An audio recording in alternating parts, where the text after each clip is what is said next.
But mate of mine's come in because his fridge ain't working. So I thought I'd show you something funny done by whoever the hell it was that installed it. Let's climb in here. After having a good look, we've got a ground down here. Basically, if I touch that ground and I touch anywhere else on the car, I get proper voltage, but if I touch that one, I get nothing. But what's even funnier is I just went to undo it, thinking it's a threaded thing into the floor, but no.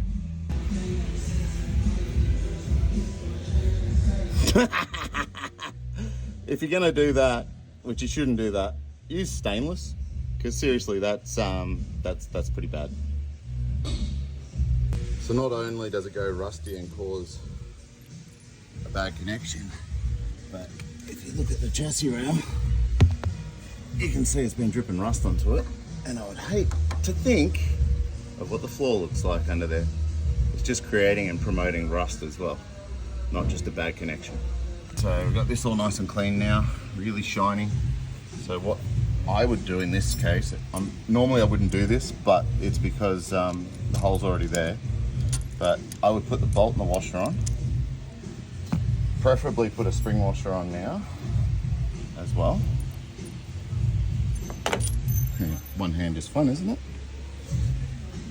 So put the spring washer on.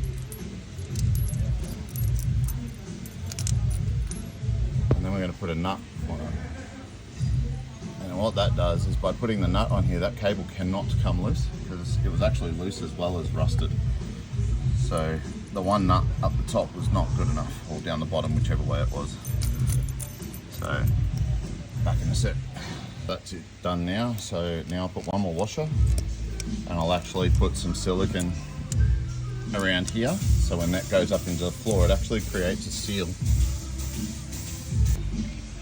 And then for all of y'all that are going to say you shouldn't put silicone on there, I'm not doing it on the top. I'm only going to do it on the bottom. And it will actually push away a lot of the silicone if it needs to. So that's how it looks from underneath. So you can see the silicone sealed really well around it. I'll let that go off a bit and then spray it with some paint. It's left me with a stud sticking out of the floor. And then I'm just going to clean up those two and then bolt it down. And that means you can actually service it from this side instead of trying to take that whole bolt out. That actually never has to come out of the floor. So I've got them all assembled there now. I've got a spring washer on there just for fun. Make sure that it actually holds the lugs down, not just the nut might sit a bit high on it so it won't actually go flat. So anyway, final product, and just wait for this to fire up. One more light and we'll be right. Just waiting for this one to go solid. It's just testing the battery. But actually, we can chuck it on here and have a look at this first. So you can see we've got 11.6 at the moment. And once that light there goes solid, that should ramp right up. So we've gone solid and we're starting to go up now. Being lithium, probably only take about an hour to charge this back up. Anyway, job done, all just from a simple bolt. So it's been about 5 minutes, we're already up to 12.7.